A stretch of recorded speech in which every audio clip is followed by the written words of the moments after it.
जय हिंद साथियों, आपका इस KMI के प्लेटफॉर्म पर हार्दिक स्वागत है। साथियों, आज से हम राजनीति में संविधान का टॉपिक प्रारंभ कर रहे हैं।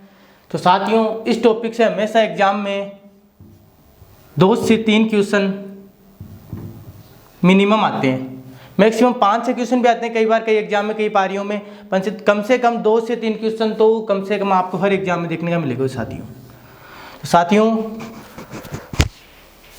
अब हम संविधान को स्टार्ट करते हैं। तो सबसे पहले हमारे दिमाग में यही आता है कि संविधान क्या है। साथियों, संविधान एक ऐसा संकलन है जिसमें देश की पूरी अर्थव्यवस्था व राजनीति चलाई जाती है। इस संकलन पूरी राजनीति चलाई जाती है साथियों। जैसे कि न्यायिक व्यवस्था होती है, एक ऐसी किताब है जिसे पूरी न्यायिक व्यवस्था, पूरी अर्थव्यवस्था सभी संविधान के ऊपर चलती है साथियों। तो अब हम संविधान प्रारंभ करते हैं। देखते हैं कि संविधान भारत में क्यों लागू किया गया। साथियों, भारत में संविधान बनाने से पहले विश्व में की बात करते हैं। विश्व में संविधान हमें सबसे पहले कहां पर देखने को मिला। तो साथियों, हम सबसे पहले संविधान की बात करें तो हेनरी मेन सर, जो यूके के निवासी थे, अर्थात इंग्लैंड के निवासी थे। इनसे हमें सबसे पहले संविधान के बारे में प्रमाण मिलता है। इन्होंने सबसे पहले इस संविधान के शब्द का प्रयोग किया था साथियों। और वैसे हम संविधान को देखें तो संविधान हमें 2 प्रकार से मिलता है, एक लिखित और एक अलिखित।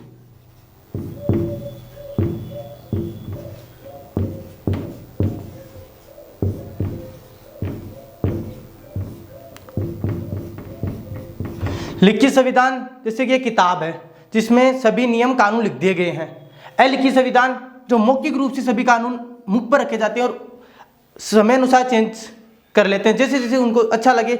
इस समय ये व्यवस्था सही रहेगी, इस समय ये व्यवस्था सही रहेगी। और लिखित संविधान सबसे पहला देखा जाए तो अमेरिका देश में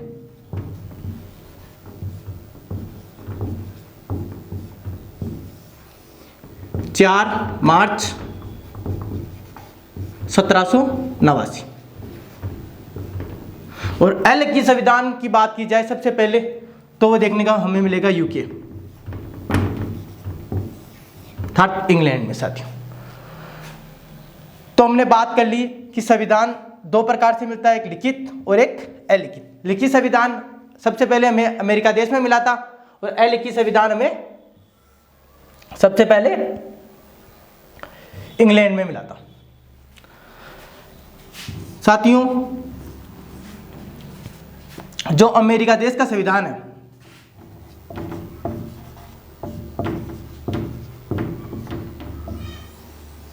यह सबसे कठोर संविधान माना जाता है, सबसे कठोर संविधान। और यूके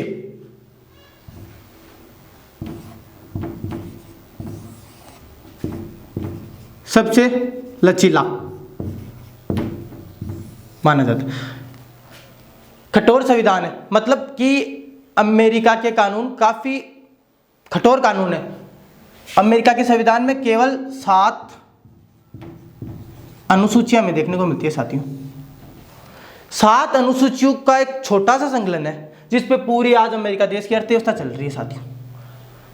इसी को देखते हुए अगर आज हम भारत के संविधान की बात करें तो उसमें 395 अनुच्छेद है और केवल अमेरिका में 7 अनुच्छेद है।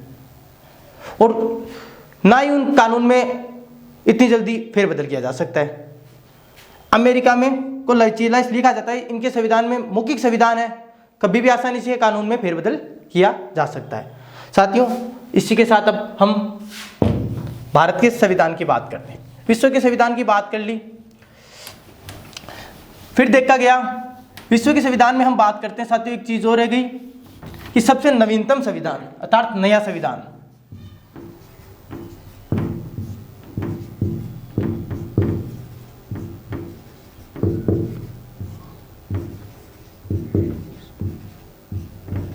सबसे नया संविधान विश्व में, वो है नेपाल देश का, हमारे पड़ोसी देश नेपाल। इसका सबसे नवीनतम संविधान है। इसका संविधान बना था 20 सितंबर 2015 को। जो हमारा पड़ोसी देश है नेपाल, भारत से सीमा लगती है, वही देश का संविधान सबसे नवीनतम 2015 में बना था साथियों। और हमारे पड़ोसी देश, हम भूटान की बात करें, काफी बार एग्जामों में पूछा जाता है, इसका संविधान 2008 में बना था साथियों। अर्थात हमें पूछ ले कि विश्व का सबसे नवीनतम संविधान, तो हमें बताना नेपाल देश कब बना, 20 सितंबर 2015। और वैसे देखा जाए तो हमें अगर पूछ ले भूटान का संविधान कब बना, तो 2008। और साथियों अगर आपको इसे पूछ ले कि एशिया में सबसे पुराना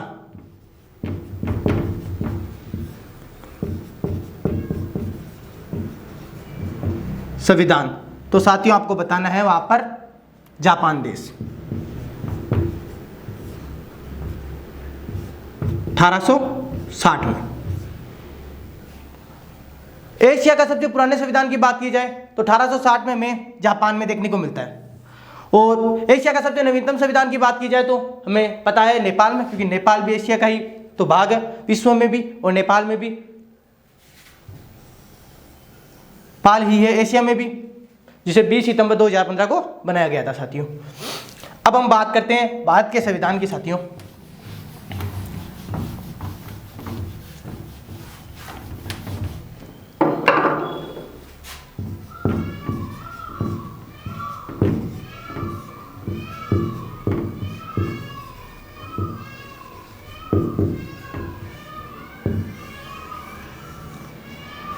जब भारत आज़ाद हुआ तो भारत में भी संविधान बनाने की बात चली, तो भारत के संविधान को बनाने के लिए कम से कम हमने 60 देशों का संविधान का अध्ययन किया साथियों, फिर जाकर भारत का संविधान बना।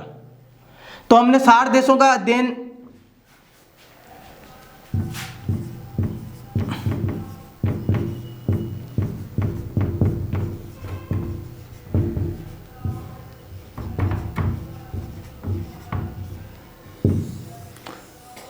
साठ देशों के संविधान का अध्ययन किया, तभी भारत के संविधान को उधार का संविधान कहा जाता है। और इन 60 देशों के अध्ययन में ऐसे भी पूछ सकते हैं एग्जाम में कि संविधान को बनाने में कितना खर्चा लगा। अर्थात 60 देशों में घूमने के लिए, उनके संविधान को अध्ययन करने के लिए और हमारे संविधान को बनाने के लिए हमारे 63,96,729 रुपये का खर्चा हुआ था साथियों। अर्थात एग्जाम में अगर ऐसे पूछ रहे कि आपको संविधान बनाने में कितना खर्चा हुआ, तो बताना आपको 63,96,729 या 60 देशों के अध्ययन में, 60 देशों के संविधान को अध्ययन करने में और संविधान बनाने में कितना खर्चा लगा, तो हम बता देंगे 63,96,729 रुपये साथियों। अगर भारतीय संविधान को देखा जाए तो साथियों ये न तो कठोर न लचीला, अर्थात हाँ इसका संविधान मौखिक नहीं है, लिखित है, परंतु हम संशोधन के माध्यम से अगर कोई संविधान, कोई कानून हमें अच्छा नहीं लगे तो उसमें फेरबदल कर सकते हैं। तो भारतीय संविधान को न तो कठोर और न लचीला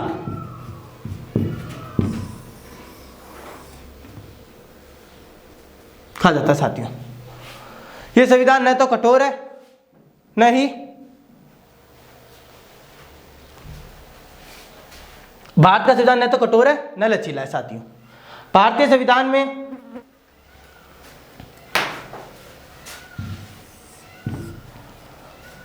तो साथियों हमें पता है कि हमारे भारत का संविधान ना कठोर है ना लचीला है।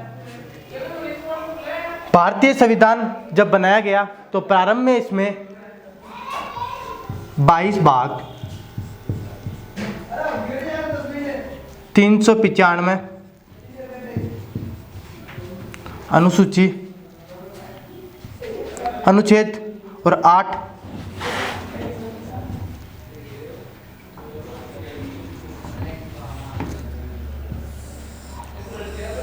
अनुसूचियां थी।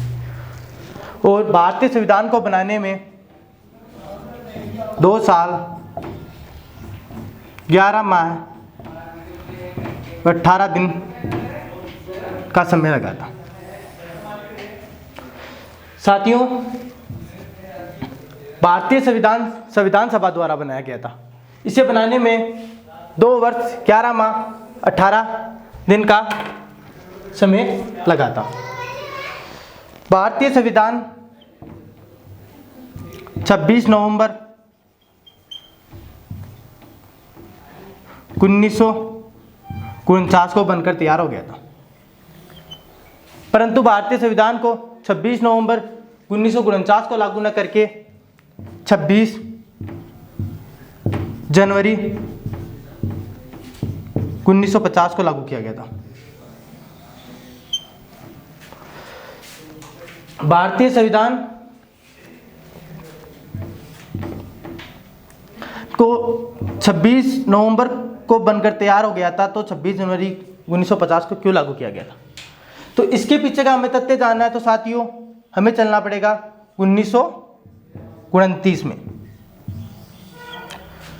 1929 में जो कांग्रेस के अधिवेशन होते थे, आपको पता होगा साथियों कि 1885 में कांग्रेस की स्थापना हुई थी। तो हर वर्ष कांग्रेस का एक अधिवेशन होता था, जो भारत की स्वतंत्रता के बारे में, भारत की स्वतंत्रता में कांग्रेस का बहुत हाथ रहा था साथियों। तो इसी कड़ी में जो 1929 का अधिवेशन था, लाहौर अधिवेशन, वहां पर पंडित जवाहरलाल नेहरू ने यह घोषणा की कि आने वाली 26 जनवरी 1930 से हम स्वतंत्र मानेंगे, अपने आप को स्वतंत्र दिवस मनाएंगे। अर्थात हम स्वतंत्र हैं, हम किसी के गुलाम नहीं है, अर्थात हम अंग्रेजों के गुलाम नहीं है। ये बनाने की बात की। अब हमारा देश आज़ाद हुआ 15 अगस्त 1947 को। अब हमने जब 26 नवंबर 1949 को संविधान तैयार हो गया था, तो संविधान सभा ने सोचा क्यों न हम आज ही संविधान लागू न करके 26 जनवरी 1950 को लागू करें, ताकि हम उस दिन को महान बना सकें, जो दिन पंडित जवाहरलाल नेहरू ने 1929 में घोषणा की थी। इसी 1929 के कारण ये संविधान 26 जनवरी 1950 को लागू किया गया था। साथियों, संविधान का जनक की बात करें तो इसमें BR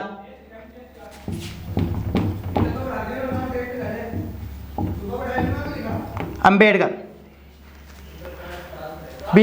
को कहा जाता है, अतः डॉक्टर भीमराव अम्बेडकर, यह भारतीय संविधान का जनक कहा जाता है।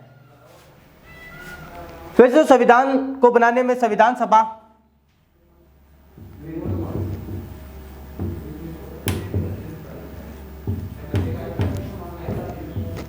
बाकाई हाथ था,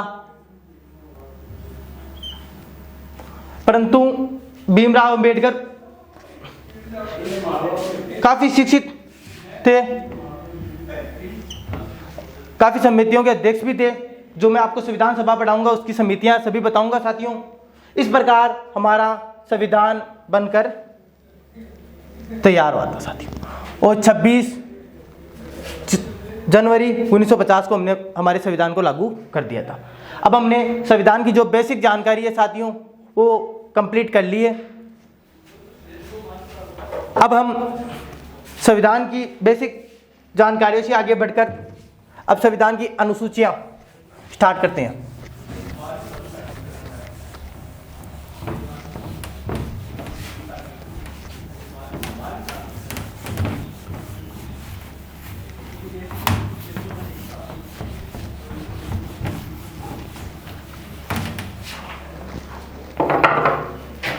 हम मूल संविधान की बात करें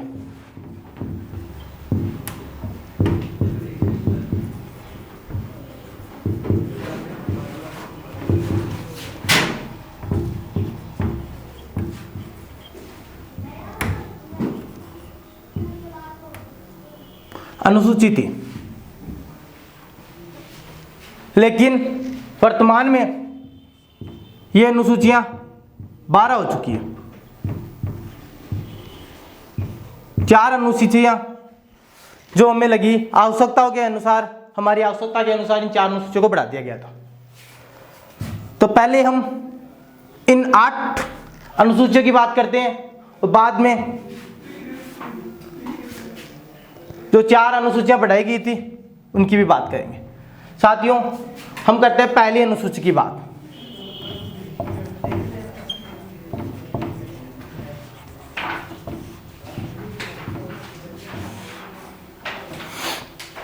पहली अनुसूची साथियों काफी ज्यादा इंपॉर्टेंट है। इसमें केंद्र और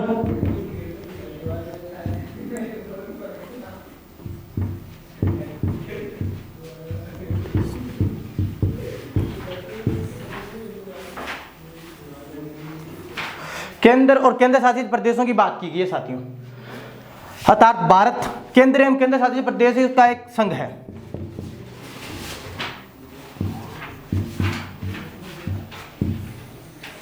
अर्थात वर्तमान में देखा जाए तो जो हमारे 8 केंद्र शासित प्रदेश और 28 राज्य हैं उन्हीं का एक संघ है जिसे कभी भी ना तोड़ा जा सकता। अर्थात हमारे संघ का मतलब यह है कि हमारे देश में कोई भी राज्य कभी भी भारत से अलग नहीं हो सकता।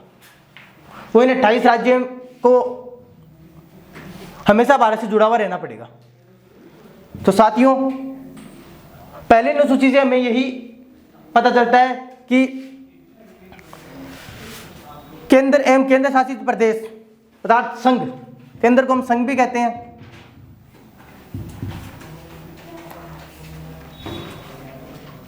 सॉरी साथियों, यहां पे राज्य आएगा। राज्य एवं केंद्र शासित प्रदेशों का संघ है भारत।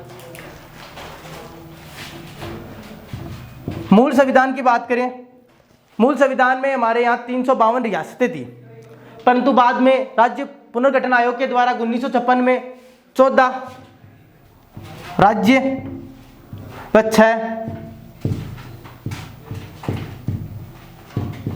केंद्र शासित प्रदेश बना दिए गए, अर्थात यूटियां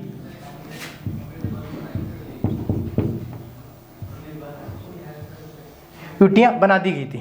साथियों, बाद में देखिए आज वर्तमान में हमारे यहाँ 28 राज्य और 8 यूटी है, अर्थात केंद्र शासित प्रदेश है। तो हमने पहली अनुसूची में एग्जाम में क्वेश्चन इस प्रकार आएगा कि राज्यों एवं केंद्र शासित प्रदेशों का संघ है भारत। ये हमें कौन सी अनुसूची से देखने को मिलता है? तो हमें बताना होगा पहली अनुसूची से। मूल संविधान में अगर ऐसे आ जाए कितने राज्य एवं कितने केंद्र शासित प्रदेश थे, तो 14 राज्य, 6 केंद्र शासित प्रदेश, वर्तमान में 28 राज्य, 8 केंद्र शासित प्रदेश।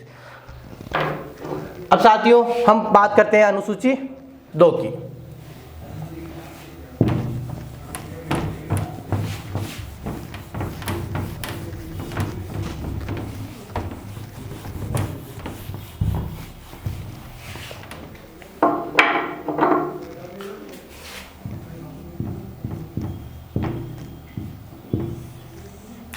अनुसूची 2 का तात्पर्य वेतन से, अर्थात जो संवैधानिक अधिकारी हैं उनके वेतन की बात अनुसूची 2 में की गई है।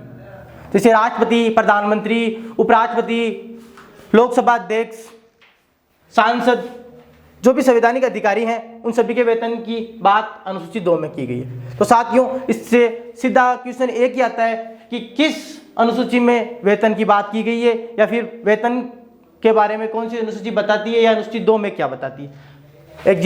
एग्जामिनर सीधा सीधा यही क्वेश्चन आता है। और ऐसे पूछ लेते कई बार राष्ट्रपति का वेतन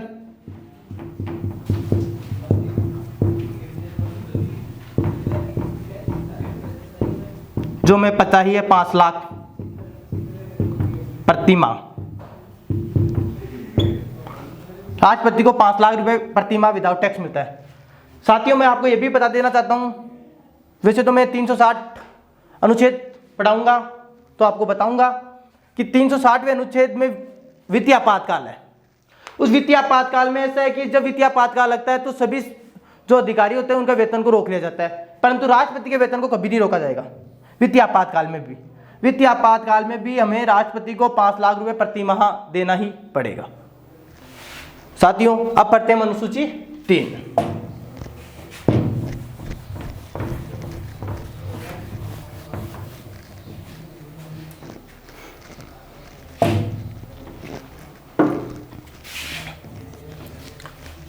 अनुसूची 3 का तात्पर्य है शपथ से।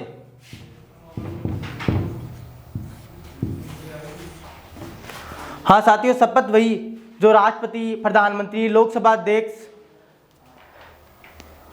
सर्वोच्च न्यायालय के मुख्य न्यायाधीश, उच्च न्यायालय के मुख्य न्यायाधीश जो शपथ लेते हैं, उसी शपथ के बारे में बताया गया है। तो हमारे यहाँ एग्जाम में क्वेश्चन आता है कि शपथ कौन से अनुसूची से तात्पर्य है, तो अनुसूची 3 से, या अनुसूची 3 का तात्पर्य किसी शपथ से, या शपथ कौन सी अनुसूची में बताई गई है, तो अनुसूची 3 में।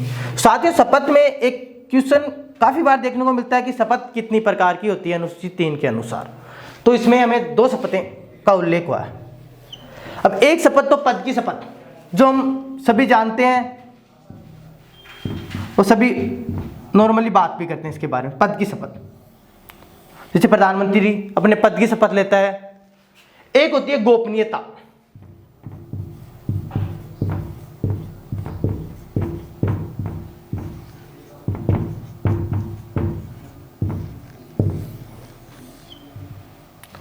ये गोपनीयता की शपथ क्या होती है साथियों? ये गोपनीयता की शपथ इस प्रकार होती है जैसे कि कुछ चीजें होती है जो पब्लिकली हम नहीं बता सकते। प्रधानमंत्री भी, राष्ट्रपति होती है, हर चीज पब्लिकली नहीं कर सकते। जैसे कि कुछ दिनों पहले पाकिस्तान पर सर्जिकल स्ट्राइक की थी, तो वो पब्लिकली पहले थोड़ी बता सकते हैं कि मैं पाकिस्तान पर सर्जिकल स्ट्राइक करने वाला हूं। ये गोपनीय बनाए रखना पड़ता है।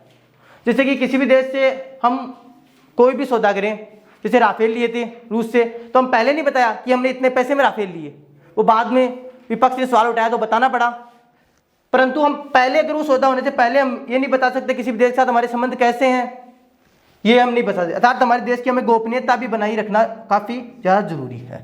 अर्थात अगर पूछ ले आपको शपथ कितनी प्रकार की होती है, तो आपको बताना है 2, पद की शपथ और गोपनीयता की शपथ। ये हमें अनुसूची 3 से देखने को मिलता है। अब साथियों हम पढ़ते हैं अनुसूची 4।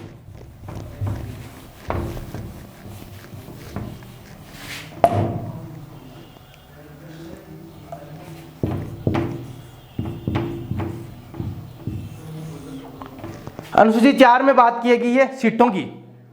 जो लोकसभा सीट है, राज्यसभा सीट है, उनके बारे में बताया गया है कि लोकसभा सीट और राज्यसभा सीट, लोकसभा सीट और राज्यसभा सीटों की कितनी जनसंख्या पर कितनी लोकसभा की सीट होगी, कितनी जनसंख्या पर कितनी राज्यसभा की सीट होगी।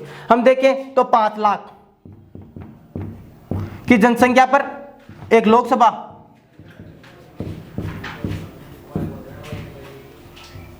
और 10 लाख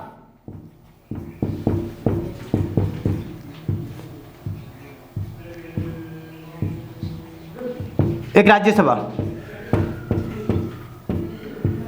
बाकी सीटें होंगी।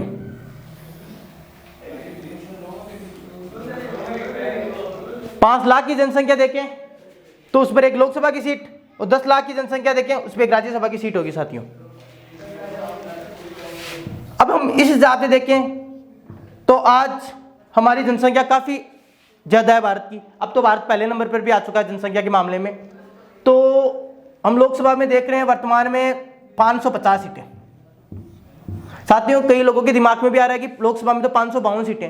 साथियों वर्तमान में जो एंग्लो इंडियंस की सीटें थी उसे हटा दिया गया वर्तमान में, न कि मूलतः नहीं हटाया गया, पर वर्तमान में 550 ही सीटें हैं, वो 2 सीटें नहीं हैं। इनमें से 545 में चुनाव हो रहे हैं, क्योंकि 5 सीटें जो पीओके, जो पाक अधिकृत एरिया है उसके अंडर में आती है, तो वहां पर चुनाव हो नहीं रहे हैं। 545 पे चुनाव हो रहे हैं वर्तमान में साथियों। तो साथियों इन सीटों की बात करें हम और जनसंख्या को देखें तो ये सीटें काफी कम है। तो साथियों मैं आपको बता देता हूं जो ये सीटें हैं वर्तमान में, ये 1971 की जनगणना पर आधारित है। मतलब कि 1971 के बाद में जो जनगणना के बाद में जो सीटों बढ़ाई गई थी, उसके बाद में अभी तक भारत में सीटें नहीं बढ़ाई गई है, ना लोकसभा की न राज्यसभा की, किसी प्रकार की सीटें नहीं बढ़ाई गई है। बात हुई थी 2002 में बढ़ाने की, परंतु कुछ कारणवश विपक्ष के विरोध या कुछ कारण हुआ था सरकार। तो साथियों अब हम पढ़ते हैं अनुसूची 5। अनुसूची 5 को हम देखें तो इसमें हमें SC और ST के बारे में पता चलता है। साथियों जो अनुसूचित जाति जो SC ST है उनके विकास के बारे में, इस अनुसूची को जोड़ने का यही तात्पर्य था जब संविधान बना, ताकि ये SC ST जब काफ़ी पिछड़ा वर्ग था, जब संविधान बना तो इसका समाज में उद्धार किया जा सके था, इन्हें बढ़ावा दिया जा सके। इनके बढ़ावा एवं विकास के लिए इसकी बातें की गई अनुसूची 5 में, और कहा गया इन्हें निरंतर विकास कराने के लिए, जैसे कि इन्हें आरक्षण दिया गया है ये अनुसूची 5 के तहत, ताकि ये SC ST का वर्ग है इनको और समाजों के बराबर लाया जा सके, ताकि इनका भी विकास हो सके। अब हम पढ़ेंगे अनुसूची 6। अनुसूची 6 को देखें तो हम साथियों अनुसूची 6 से हमें यही पता चलता है कि जो पूर्वी राज्य हैं, पूर्व के राज्य हैं, उनके विकास के लिए जब संविधान बना था और हमारा देश आज़ाद हुआ था, वह राज्य काफ़ी पिछड़े हुए थे। एक तो पहाड़ी राज्य हो गए जिसके कारण उनका विकास हो नहीं पाया, वो पिछड़े हुए थे, और उन्हीं चार राज्य हैं, वो पूर्वी 4 राज्य, उन्हीं पूर्वी 4 राज्यों के विकास के लिए बातें की गई है। वो 4 पूर्वी राज्य कौन कौन से, इसके लिए हमें एक ट्रिक याद रखनी पड़ेगी। अम्मी मैं त्रिपुरा जाऊंगा,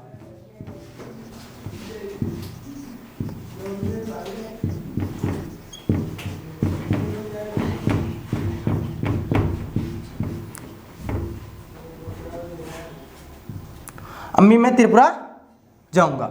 इससे हमें इसी प्रकार याद रखना है, जैसे ऐसे असम, असम राज्य है, मी से मिजोरम, मेघालय,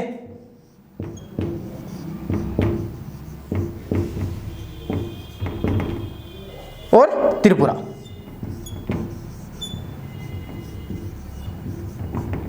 अर्थात ये जो 4 राज्य हैं इनके विकास की बात की गई।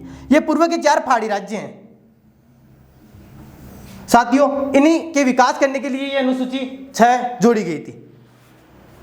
अब इसमें से एग्जामिनर हमें इस प्रकार क्वेश्चन पूछता है कि बोलता है कि अनुसूची 6 के अनुसार वो कौन सा राज्य नहीं है जो अनुसूची 6 में है, नहीं है, नहीं है तो इसमें से 3 ये राज्य दे देगा, जैसे कि असम, मिजोरम और मेघालय दे दिया आपको, और एक दे दिया जैसे अरुणाचल प्रदेश, तो आपको वहां पता चल जाएगा अरुणाचल प्रदेश नहीं है, क्योंकि इसमें 4 राज्य कौन से असम, मिजोरम, त्रिपुरा और मेघालय। तो आपको यही ध्यान रखना है साथियों। अब हम इसके बाद में पढ़ते हैं अनुसूची 7। अनुसूची 7 से जो हमें बातें पता चलती है वो चलती है जैसे कि राज्य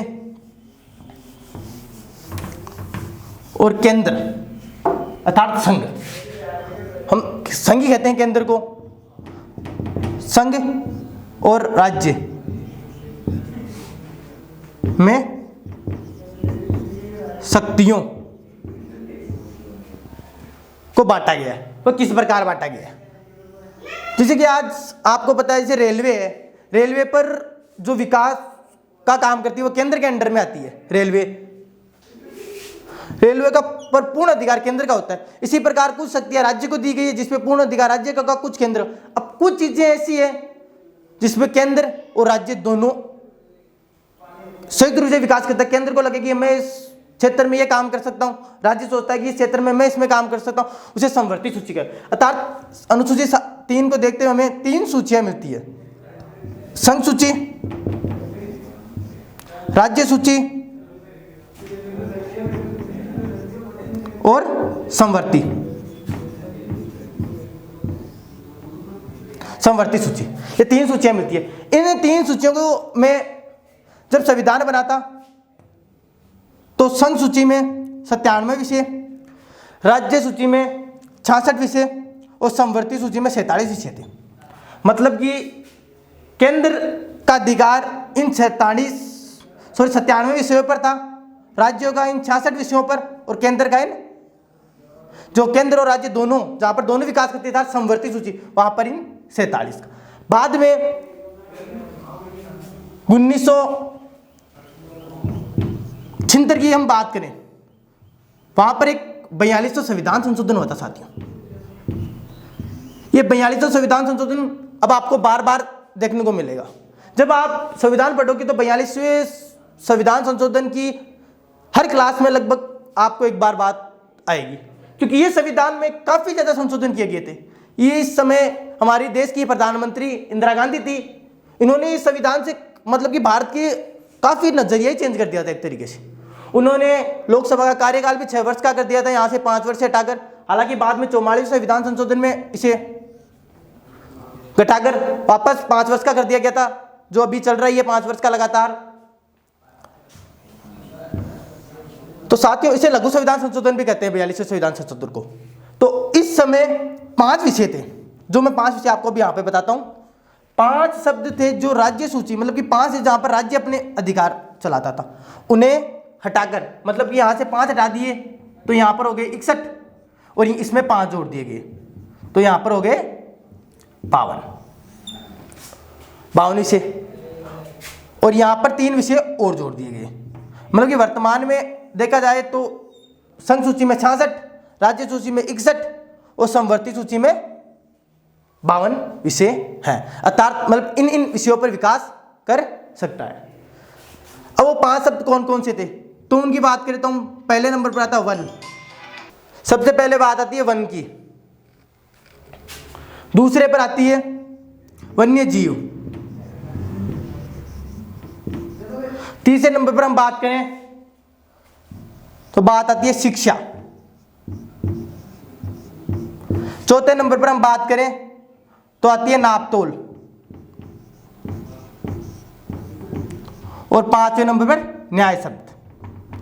जो न्यायिक पुनरावलोकन से जो न्याय है उसको इसमें रूपये की न्याय के ऊपर कोई भी बात आए तो उस पर दोनों बात करते हैं। जैसे आज हम बात करें मेन शिक्षा की, तो शिक्षा के क्षेत्र में जो स्कूलें हैं, जो हम गवर्नमेंट स्कूलें देखते हैं, या शिक्षा पर कई प्रकार के कानून आते हैं, जिसमें केंद्र भी कानून बनाता है और राज्य भी कानून बनाता है। इसी प्रकार इन 5 विषयों को 1976 में 42वें संविधान संशोधन के तहत राज्य सूची से हटाकर समवर्ती सूची में रख दिया गया था। साथियों यही अनुसूची 7 की महत्वपूर्ण बातें थी जो मैंने आपको बता दी। अब हम पढ़ेंगे अनुसूची 8।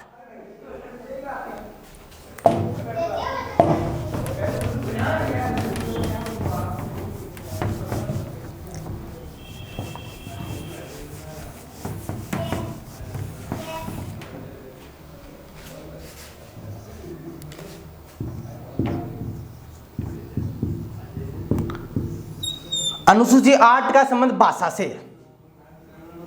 साथियों आज देखते होंगे कि सभी राज्य अपनी अपनी, हर राज्य में भी हर क्षेत्र की भाषाएं अलग अलग होती है।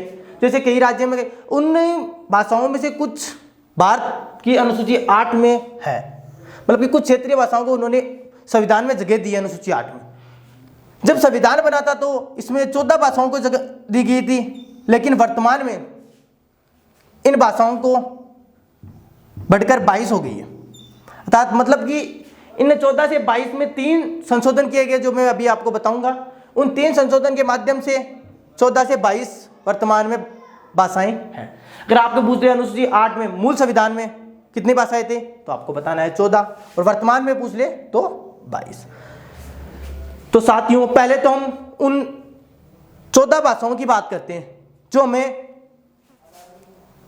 मूल संविधान में देखने को मिलती है। तो हम उन 14 भाषाओं की बात के लिए हम एक ट्रिक याद रखते हैं साथियों, जो मैं ट्रिक लिखता हूं और उससे आपको वो 14 भाषाएं याद कराने का कोशिश करता हूं साथियों। तो आप इस प्रकार देखिए,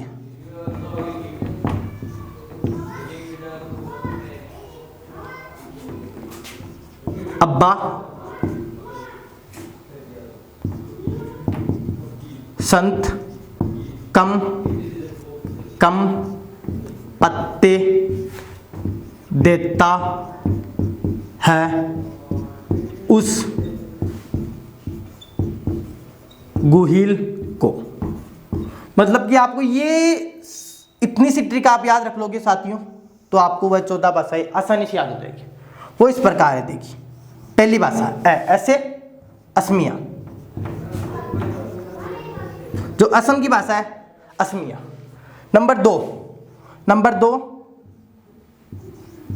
बांग्ला, जो पश्चिम बंगाल हमारा राज्य है, जहाँ की मुख्यमंत्री ममता बनर्जी है वर्तमान में, वो आ गया। फिर से संस्कृत, 3 नंबर पर, तैसे 4 नंबर पर तमिल, कैसे कन्नड़,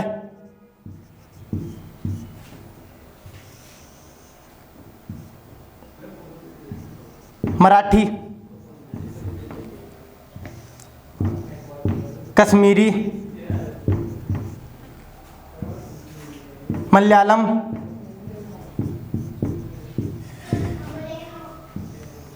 पंजाबी,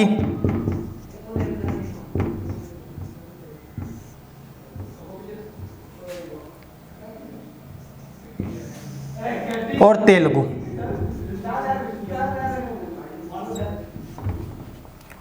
ये देता ही हम इस ट्रिक को बनाने में इसकी सहायता मान सकते हैं आप, और उसे उर्दू या आप यहां से उड़ीसी भी याद रखते हैं। 1 मिनट, उड़ीसी और गुसे गुजराती और ही से हिंदी।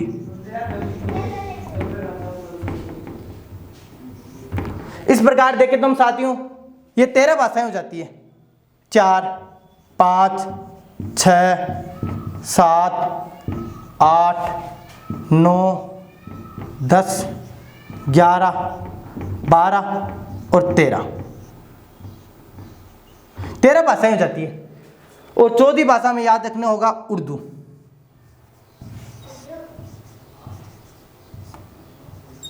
उर्दू भाषा। इस प्रकार ये 14 भाषाएं थी जो मूल संविधान में थी। आपको इतनी ट्रिक याद रखनी है, अब्बा संत कम कम पत्ते देता है उस गुहिल को, और इससे आपको ये 14 भाषाएं आसानी से याद हो जाएगी। इसके बाद में जो मैं बताया था आपको 14 भाषाएं मूल संविधान में थी, बाद में संशोधन किए गए 3, और इन भाषाओं को बढ़ाकर वर्तमान में 22 कर दिया गया। अर्थात वर्तमान में 22 भाषाएं हैं जो अनुसूची 8 में अर्थात संविधान में। अब उन 3 भाषाओं की बात करते हैं, 3 संशोधन की बात करते हैं जिनमें 6 भाषाएं जोड़ी गई साथियों। तो उनमें पहली साथियों हमने 14 भाषाओं के बारे में अभी मैंने आपको बताया था। अब हम जो 3 संशोधन हुए थे उनके बारे में बात करते हैं। पहला जो भाषा के रूप में संविधान संशोधन हुआ था वह 21वां, जो 21वां संविधान संशोधन हुआ था 1967 में। 1967 में 21वां संविधान संशोधन भाषा के पहला संविधान संशोधन किया गया। इसमें एक भाषा जोड़ी गई थी, सिंधी भाषा, और इस भाषा को जोड़ते ही 15 भाषा हो गई थी। अब इसके बाद में 71वें संविधान संशोधन 1991, उसके तहत 3 भाषाएं जोड़ी गई थी। उसको भी हम याद रखने की एक ट्रिक है हमारे पास, नमक, नैसे नेपाली,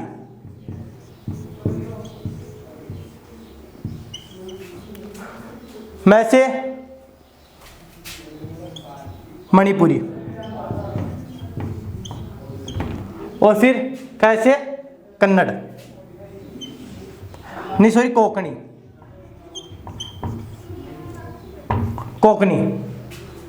भाषा थी। इस प्रकार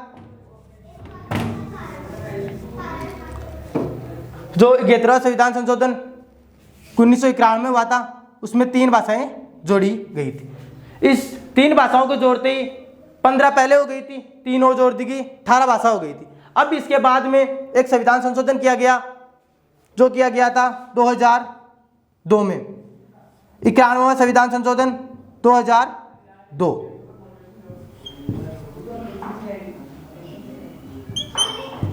साथियों जो संविधान संशोधन 91वां किया गया था वह 2002 नहीं होती है, 2003 में किया गया था। इसमें 4 भाषाएं जोड़ी गई। इसे याद रखने की एक आसान सी ट्रिक है साथियों, बुड्डी, डोगरी, डोकरी की थाली, मेथी। अर्थात बुड्ढी डोकरी की थाली में मेथी। इससे हम उन 4 भाषाओं को याद रखेंगे। बुड्ढी से बोडो, और डोकरी से डोगरी, और थाली से संथाली,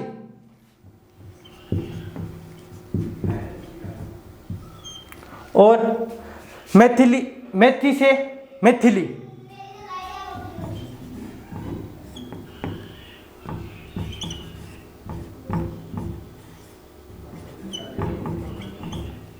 इस प्रकार ये 4 भाषाएं जोड़ी गई, और इन 4 भाषाओं के जोड़ते ही हमारे संविधान संशोधन में 22 भाषाएं हो गई थी। अब साथियों मैंने आपको बता ही दिया है, इस प्रकार हमारे संविधान संशोधन में 22 भाषा हो गई थी। अब हम बात करते हैं भाषाओं की। हम भाषा देखें, पूरे विश्व में देखें, पूरे विश्व में हम अगर भाषा देखें तो पूरे विश्व में सबसे ज्यादा बोली जाने वाली भाषा की बात आती है। तो पूरे विश्व में सबसे ज्यादा बोली जाने वाली भाषा है मंडारिनी।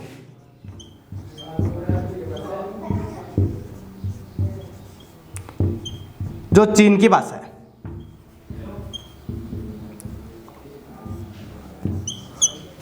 मंडारिन जो चीन की भाषा है, सॉरी इसमें छुट्टी आएगी,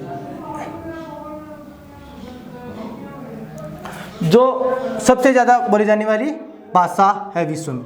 साथियों गलती क्या करते हैं यहाँ पर लोग गलती यही करते हैं कि सबसे ज्यादा बोले जाने वाली भाषा आती है तो हम सोचते हैं अंग्रेजी, क्योंकि लगभग देशों में वार्ता करने के लिए इंग्लिश ही भाषा है। पर साथियों अंग्रेजी को देखा जाए तो अंग्रेजी 2 नंबर पे आती है।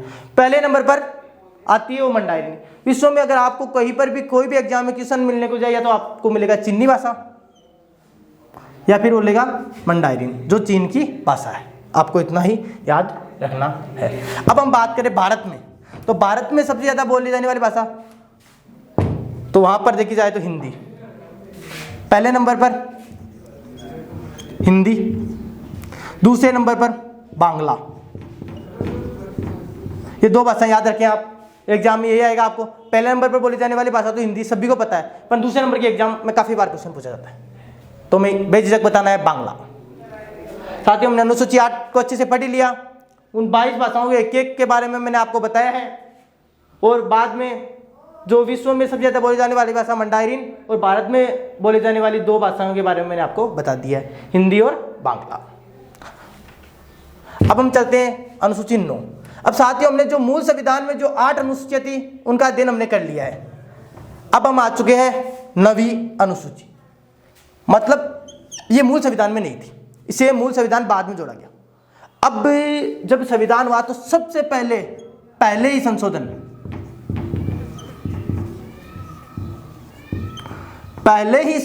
में 9वीं अनुसूची को जोड़ दिया गया था 1951 में ही। साथियों 1951 में ही जैसे ही संविधान बना, 26 जनवरी 1950 को हमने लागू कर दिया था। हमें 1951 में भू सुधार अधिनियम लाने की आवश्यकता पड़ गई, और हमने अनुसूची 9 जोड़ी, पहला संशोधन किया और उसमें भू सुधार अधिनियम जोड़ दिया, जो भूमि का एक नियम था। ये एक ऐसा संशोधन भी है साथियों जिसे हम आज भी न्यायालय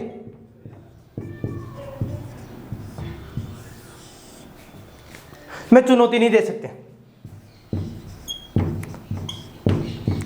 आपको यह भी एग्जाम में काफी बार क्वेश्चन, काफी क्या बार 9वीं अनुसूची से पूछा जाए तो सबसे ज्यादा इंपॉर्टेंट क्वेश्चन यही से बनता है, कौन सी अनुसूची है जिसे हम न्यायालय में चुनौती नहीं दे सकते, तो उसमें बेझिझक आपको बताना है 9वीं अनुसूची, इसे हम न्यायालय में चुनौती नहीं दे सकते। अब हम चलते हैं अनुसूची, और 2002 में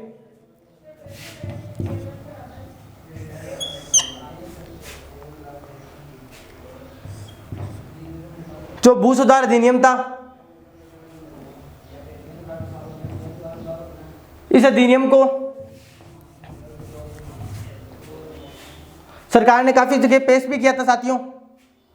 और यह अधिनियम जो 9वीं अनुसूची से पहले संशोधन 1951, जो भूमि के मतलब कि जो भूमि पर ऐसा था कि भूमि पर सभी का अधिकार होगा। लोग न्यायालय में जाने लग गए कि हमारा तो समानता का अधिकार है, भूमि तो सबके पास समान होनी चाहिए। अब जो जितना परिश्रम करेगा उसके पास तो जमीन उतनी ही रहेगी। इसी के लिए अनुसूची 9 जोड़ी गई थी साथियों। और इसी को तभी आज न्यायालय में चुनौती भी नहीं दे सकते भाई, हम कह नहीं सकते कि उनके पास इतनी जमीन है, उनके पास इतना धन है, हमें दीजिए। कोई जो नहीं, जो इतना परिश्रम करेगा, जो इतना कुशल होगा उतना धन पाएगा। इसके लिए अनुसूची 9 जोड़ी गई थी साथियों। अब हम बात करते हैं अनुसूची 10 की। अनुसूची 10 है दल बदल से संबंधित।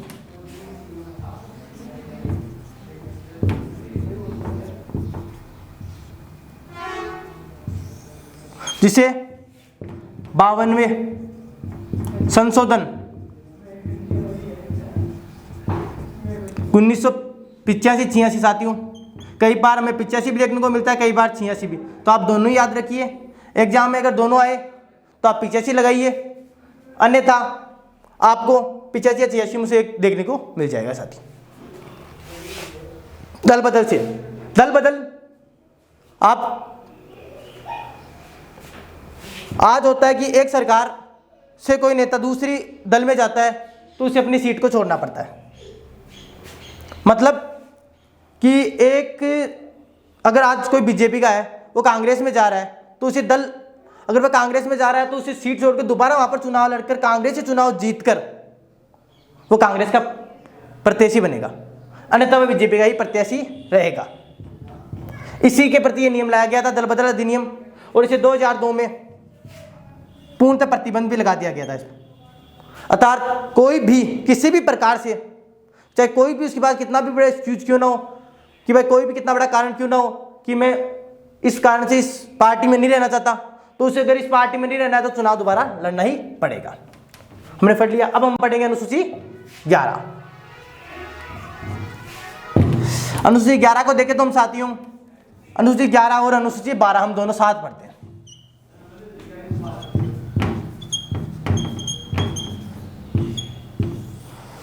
अनुसूची 11 और 12, 73 और 74 दो संशोधनों में जोड़ी गई थी।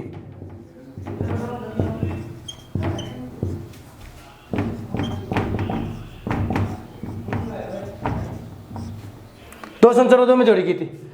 जो 73वां संशोधन था, ये दोनों ही 1992 में किए गए थे।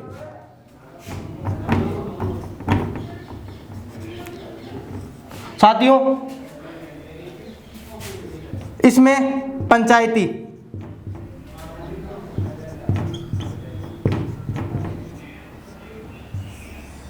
जो आज ग्राम पंचायत, नगर पालिका, 12वीं नगर पालिका,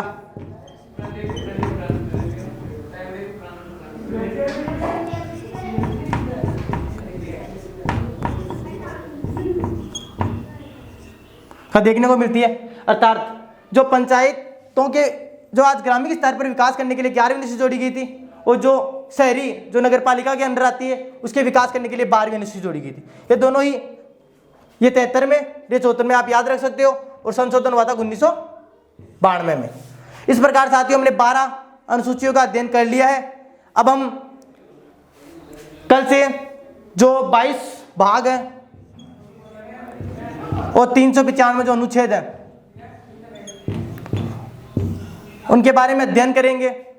जो 395 अनुच्छेद है साथियों, उन्हीं को 22 भागों में बांटा गया है। तो कौन से भाग में कितने अनुच्छेद हैं, कौन सा अनुच्छेद हमें किस प्रकार का अधिकार देता है, हम उन्हीं अधिकारों के बारे में उल्लेख करेंगे। तो साथियों ज़्यादा से ज़्यादा संख्या में आप जुड़िए हमारे साथ इस प्लेटफॉर्म पर और रेगुलर क्लासों से बने रहिए। जय हिंद साथियों।